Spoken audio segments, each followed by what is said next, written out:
like the present. And before I get asked, I did start the recording. So this time we can just ignore the questioning sheet that calls into question my competence. But we got a lot of interesting stuff today. I think I showed this last time. I don't know if anybody took me up on it. I'm actually interested in getting a review of this. So if anybody does this, write a blog or write a review. It'd be good to share that out with the rest of the class. So again, this is an introduction to open source that IBM offers online. It's about a 4-hour course. So some afternoon when it's too hot to go outside or too rainy, we've had a lot of rain. Sit down, do this, learn something, let us know what you learned. It would be an interesting thing. Also, I think we had a couple of people that were looking into, or one or two people who were looking into the Audacity thing. We making any progress on that, guys? I'll reach out to you. If you don't respond to me, I'll reach out to you in a couple of days and see where we're going with that. Because I'd really like to get that presented if we're going to do it, or I'd like to get it scheduled in. All right. So, this is the Introduction to Open Source class from IBM. I wanted to point out this one. One of our projects, Elephant ID. It uses AI to attempt to recognize elephants and attempt to do ecology. They've been very successful in previous incarnations of this on zebras, and they've had, I think, some success on humpback whales. Humpback whales, it's the fin patterns, the patterns on the edges of the fins. Zebras, I've been told they're barcoded, so you just have to read the barcode essentially.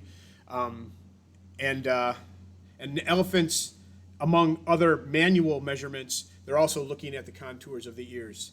But anyway, we are working externally. This is through Professor Stewart, the head of the CS department, and they were featured. One of their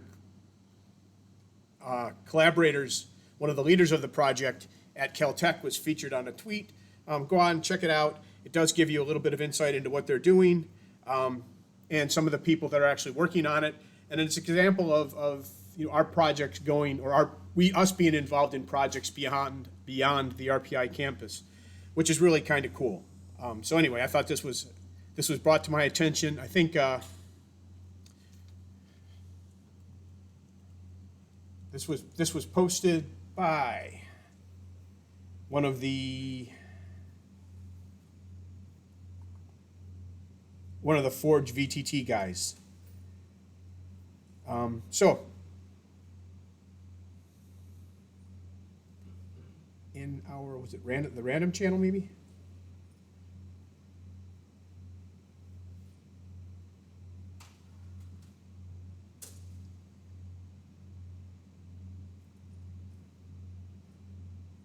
Should have looked that up ahead of time because I thought I would remember it.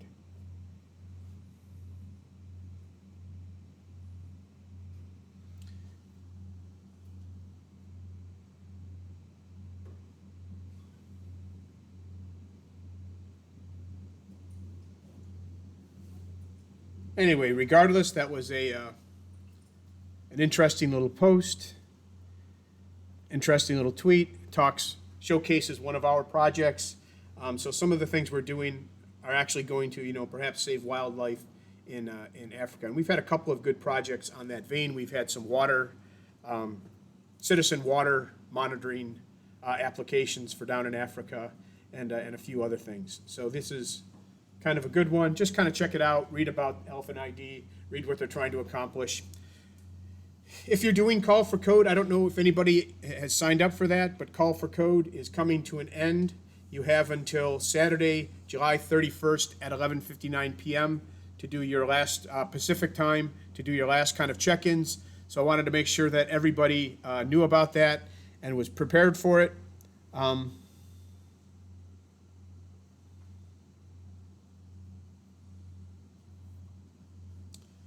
So if you're doing that, just know that it's coming to an end. You have to get your solution submitted and up in the judging, ready to judge in the next few days. I guess you got a little over a week. And then finally, here's finally something that I want to call to your attention. At RCOS, we haven't done a lot on outreach to conferences and things like that.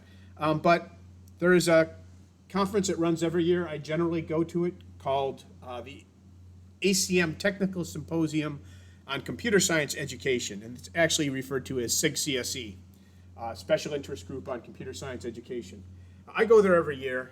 Submittee goes there every year, Professor Cutler, but Submittee themselves always submit a few papers, a few posters.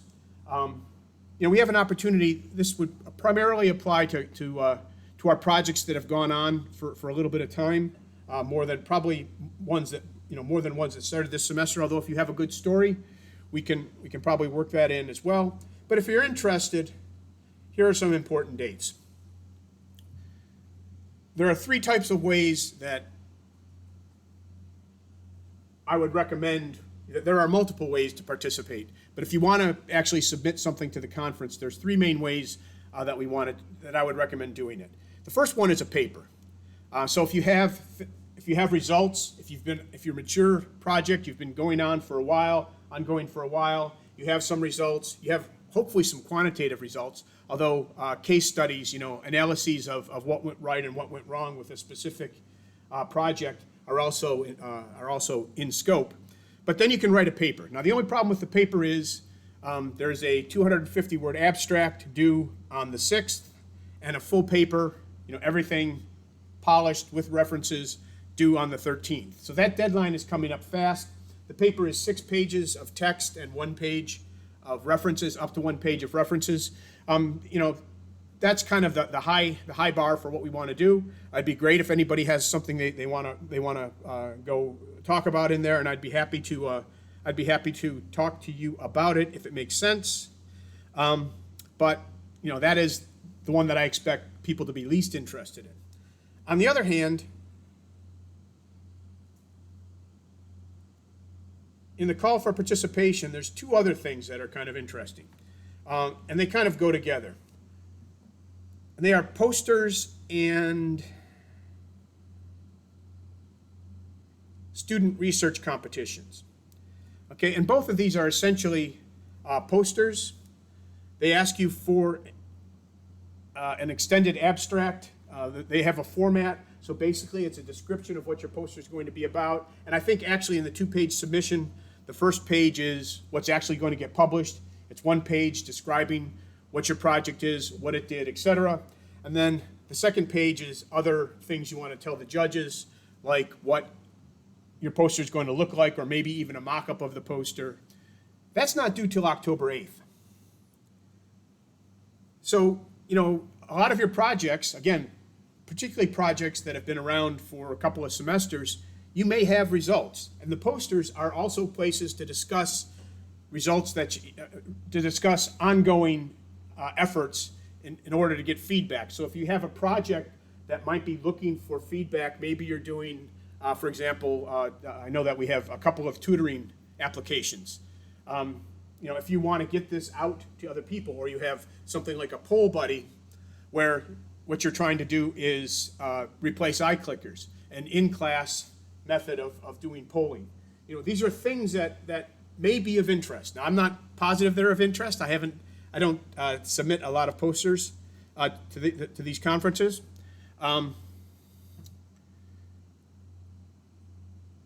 But these are things you can think of doing. And if you particularly, like I said, if the project's been around a little bit, take a look at some of the posters that have gone before. Take a look at some of the topics they're interested in. Imaginative assignments, innovative curriculum design. Certainly a lot of RCOS fits into innovative curriculum design. Laboratory materials, ideas for recruiting and retaining students. Some of our projects, like social, actually fit into that category. Here's an innovative idea for recruiting and retaining students, based on, in the time of pandemic, increasing social interactions. Data collected, initial results. Computing education research that's in a preliminary stage. These are some of the types of materials that you might want to submit. There are other things. Well, if you browse this site, you can find other topics, other areas to talk about, but these are some of the ones that I thought were actually kind of nice. It's a fairly low barrier. I don't know if you've written much, but 2 pages. The hard part of, well, it's 1 page of an extended abstract and 1 page of instructions or additional material for judging only, not for presentation. The hard part is actually getting it down to 1 page. You'll almost always find that if you have a good idea, writing 1 page is fairly trivial. That's the poster. There's also kind of this secondary poster. If you are an undergrad or a graduate student, there is an ACM student research competition. Now, the interesting thing about those is they have to be the product of student research. The undergrad student research can be a team. So if as a team you wanted to enter the undergraduate student research, you can. Let's hop over there. The baseline stuff is pretty much the same as the poster. But they're open for special prizes, and they're open for invitation to actually present your poster at the conference. Just to nail this down, all posters will be presented in a poster session. You put up your poster, you stand by it, people come to you and talk to you about your poster, and you get to show off what you've done or explain what you've done, and get feedback from them, and maybe some good pointers or other things like that. However, some of the selected posters from the student research competition will actually be given a podium and time to present to everybody, not just standing at the poster during the poster session. At least that's my reading of this. And they're also available for prizes. So for grad students, it has to be a single person.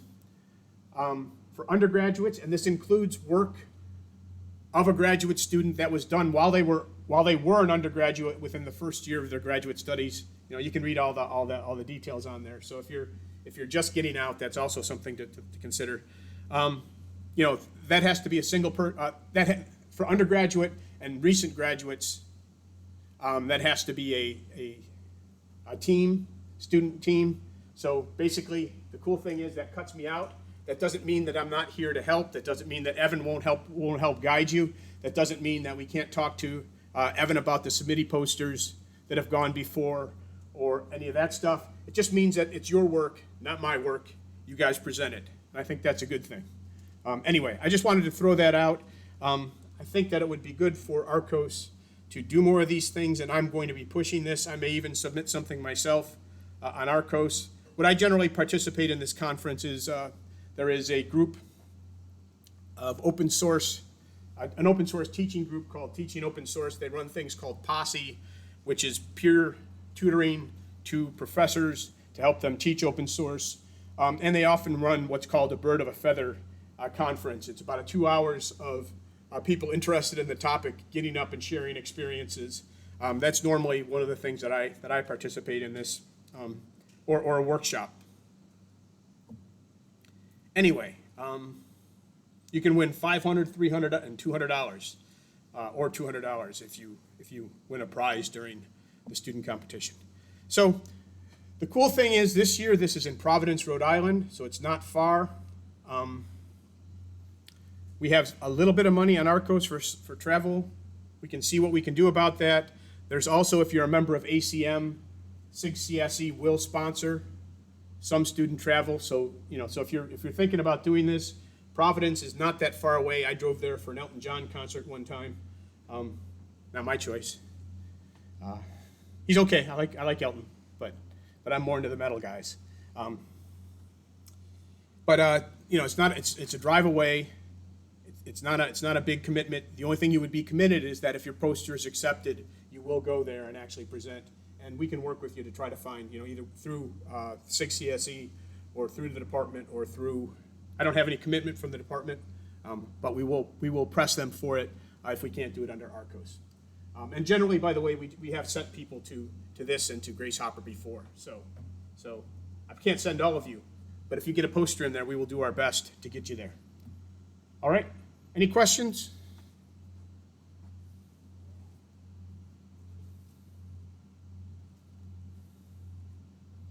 All right, trying to get back to my chat to see if there's any questions. Nope, just about laughing at homework 6. All right, I guess we can return to our regularly scheduled program. This is a day for other opportunities as well. I was contacted, are any of you guys rock climbers?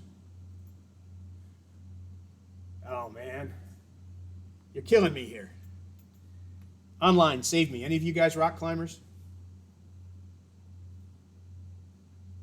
All right. I've climbed rocks. You've climbed rocks. Have you climbed like, cool?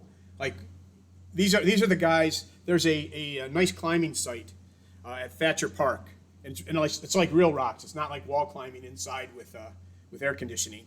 They actually have rocks and dirt. I guess some of those places inside have dirt as well, at least unless they've run the vacuum cleaner recently. But neither here nor there. Anyway, they are. There's a coalition that helps run the Thatcher Park. They organize and manage it. They have a website. Their website is out of date.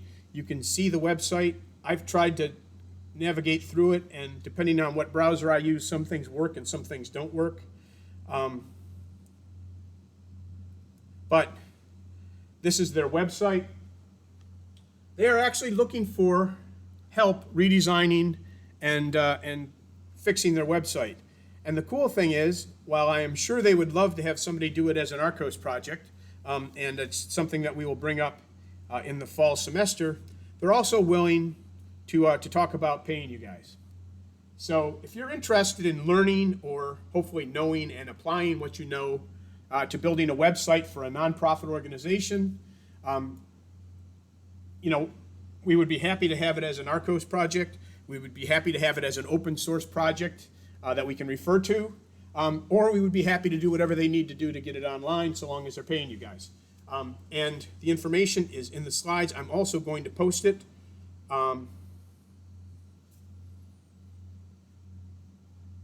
In the opportunities channel, but they seem real nice. 501c3 organization. He didn't tell me whether there were any deaths in the last 3 years. I should have asked, because that's kind of important. We want to know that. But basically, his guidelines are pretty simple, right? A website that isn't embarrassingly outdated, ability for board members to update site content and offer blog posts, a donation link, and a basic online store for hats, t-shirts, etc. They look like a lot of fun. Former RPI, he is an RPI grad, not a former RPI grad, former RPI student, graduate, now working in the area. So if you have any interest, reach out to Michael. Like I said, I met with him last Friday. Seems like a really nice guy. I told him that I wasn't going to get in the middle of any negotiations, but you guys are free to negotiate the heck out of it. RPI was number 12 on the top 25 highest earnings on Newsweek, right? Newsweek study. We're number 12. We're 3 behind Notre Dame. MIT's number 1.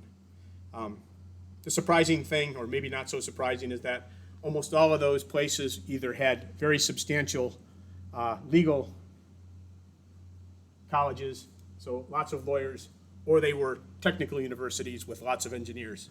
At least that was the commonality that I saw. So, calendar. I don't think I need to go through this, but we're getting to the end. We are rapidly approaching the end of that little green period. Sometime near the middle of August, we're going to flip over and we're going to start doing small group, or we're going to start doing project presentations. So keep working hard. Let's get ourselves ahead. We are done with workshops, almost. Bill Nye has a workshop tomorrow, Vanilla JS like a boss, 7 p.m. It's your last chance to catch one live unless somebody else steps up and decides to do one or another one, which is always always a possibility. I try to encourage a few people to go in August just to give you guys a break. But this is the last one scheduled to go live. Attend it for Bill. Learn vanilla JS like a boss, and then go and use it on the Thatcher Climbing Coalition website to make some filthy money, which is okay. We like filthy money. Okay, if you go to Submitty, what you'll find is kind of as promised on Friday, there is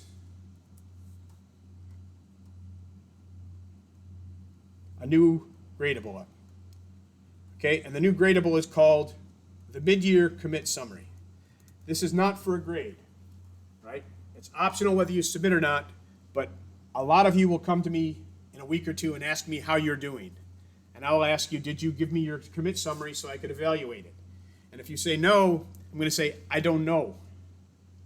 Otherwise, we can take a look at your commit summary and we can kind of walk through and see where you are. So the commit summary is for you guys so that you don't get, the end of the semester, in the last few weeks of the semester, we allocate 65% of the grade, which is tough. But 50% of the grade, most of that 65% is the stuff you're working on now. And I don't want to give you a grade week by week because we like to give you some flexibility to, I've got a test, I've got to travel for a day, I've got to do something. We don't want to hold you to a specific schedule. We want you to be responsible and work throughout the semester. So that 50% is hard for us to gauge until we actually see everything you've given us. This is the time that we'll look at it ahead of final grading and let you know kind of where you stand. All right, so what do we want you to do? Well, by Friday, we want you to take all of your commits that you've done so far. Remember, this has to be your work, right? If you're viewing tutorials last week, right, important, go back to last week if you weren't here.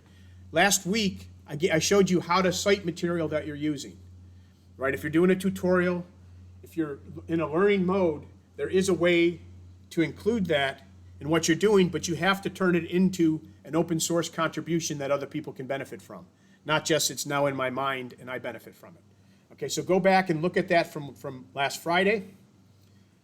So all of your links have to be your commits, your submissions, your blog posts, your issues, whatever you've done that you want us to evaluate, but it has to be your work.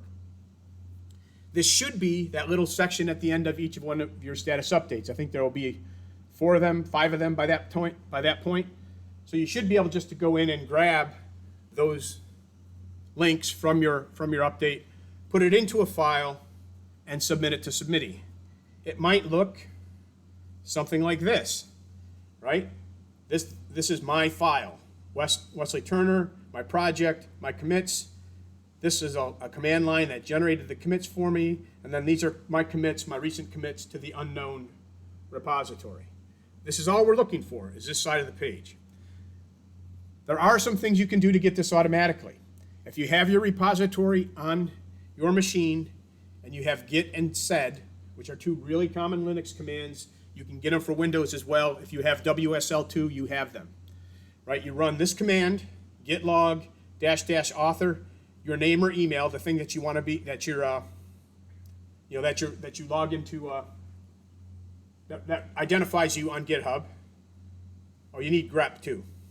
Grep, commit, these are pipe commands if you know Unix, and then sed, you'll look for commits and turn it into a nice little repository. And by the way, GitHub username, this would be, for me, it would be like WD Turner, right? The thing that fits, right? Whoops, that fits right here.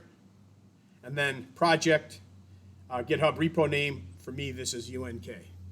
Okay, so that'll automatically generate them for you. I think if you're on a branch, right, if you've been checking your stuff into a branch and you do this in the branch, I think this will give you the commits as well.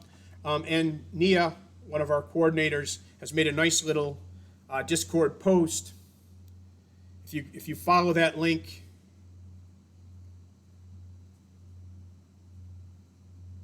and you're patient, or you just go into Discord. I'd have to log in there. Dang it. Or you just go into Discord and go to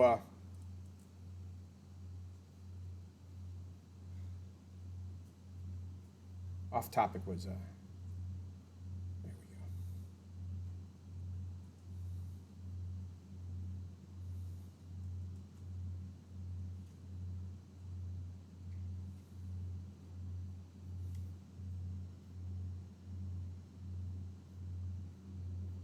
Okay, you go into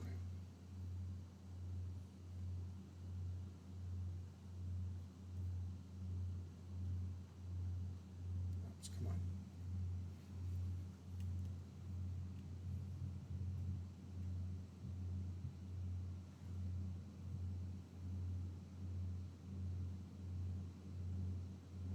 It's the Get Help channel under support. If you go to support in the Get Help channel, there is a pinned post from Nia that tells you all about how to use this. This is the short form.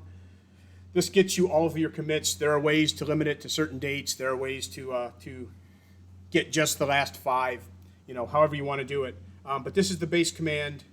Replace your name or email, GitHub username, and GitHub repo name with, the appropriate values, and you'll get your commits. If you can't do this, if you have problems with that, just listing these out, right? You just go into the repository.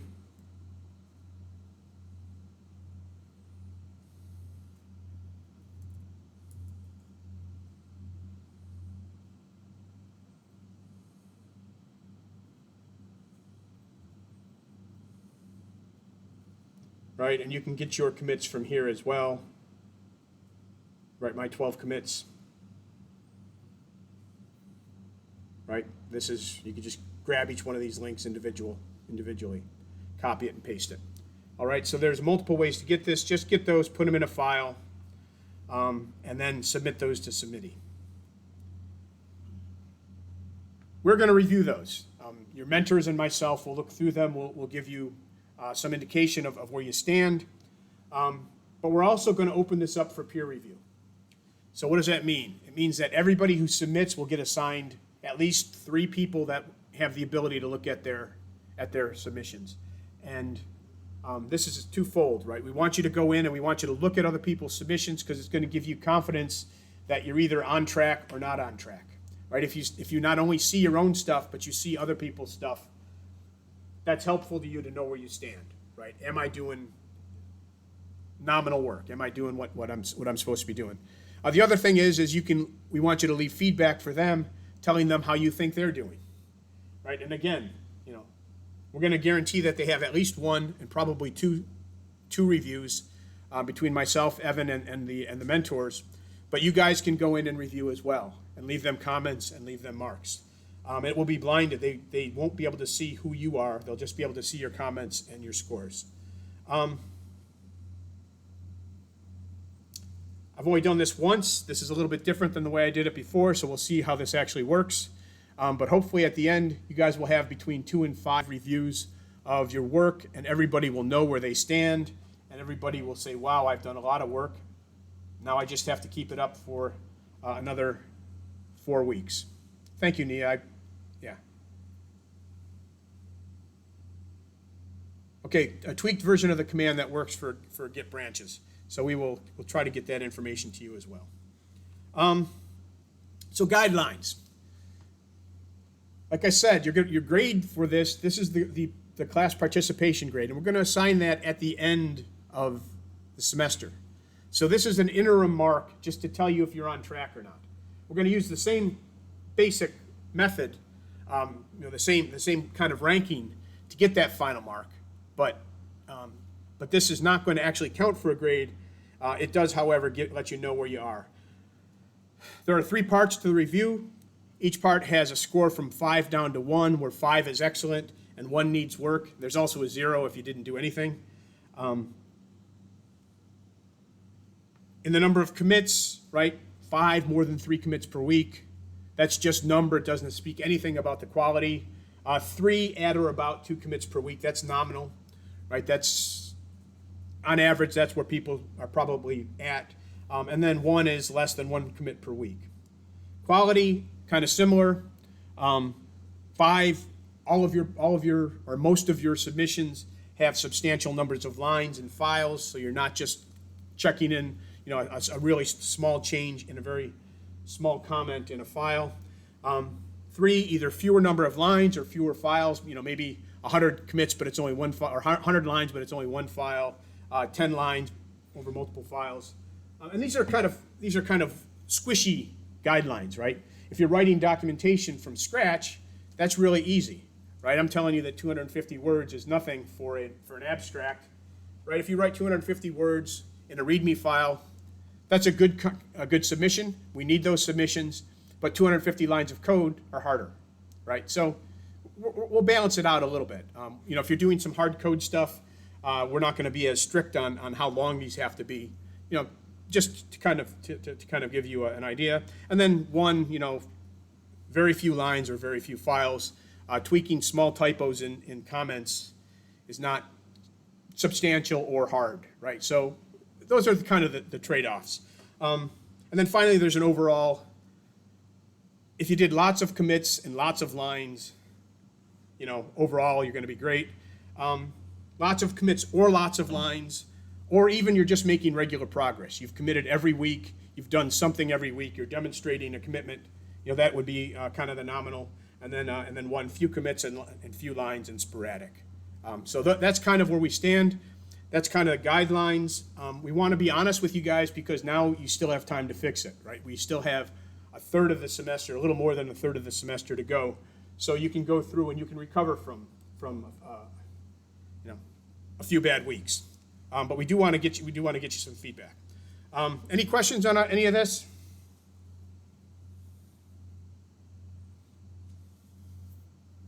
Yes. So maybe it's a little bit of a specific question, but I'm a mentor, not on the project. So I've done stuff, but I don't have a lot of commits. So should I still commit? It's up to you. Again, this is completely optional. We're willing to look at anything anybody's done. The fact that we're having all of the mentors review all of the people's stuff is right. We do give you a break on things like that because you are actually doing other, contributing to a community has many forms, right? You can commit public data. You can go through and review everybody's status updates, right? So we're trying to build a community, and there is a separate grading rubric for mentors. It's actually on the in the handbook if you want to take a look at it. But I'm going to encourage you to submit them just because it doesn't hurt you. There's no grade associated with it. But it is your final grade is computed using a different rubric. Okay?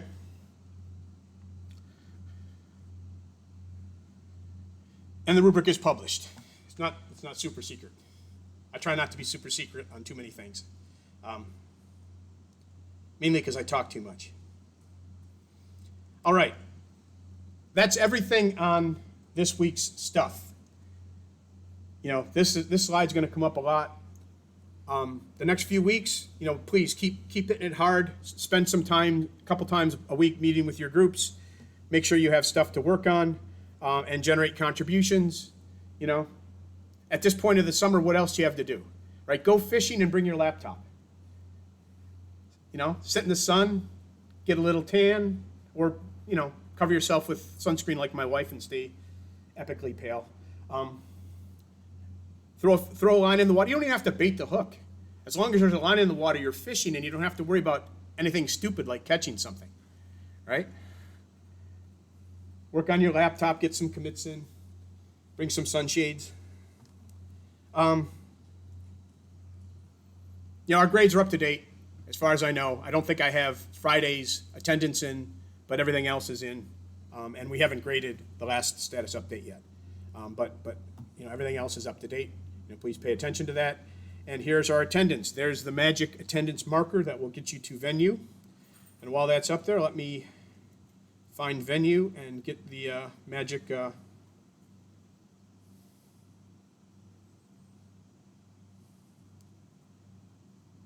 By the way, if you guys hear that I was found dead in the gully there outside of Thatcher Park, you'll know that climbing is a stupid idea.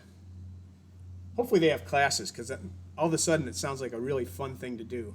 And I've never done it without being attached to an artificial wall, which seems a lot more intelligent somehow.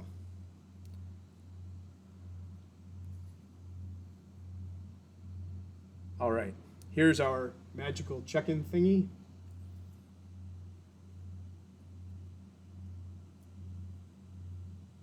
Here's our slides.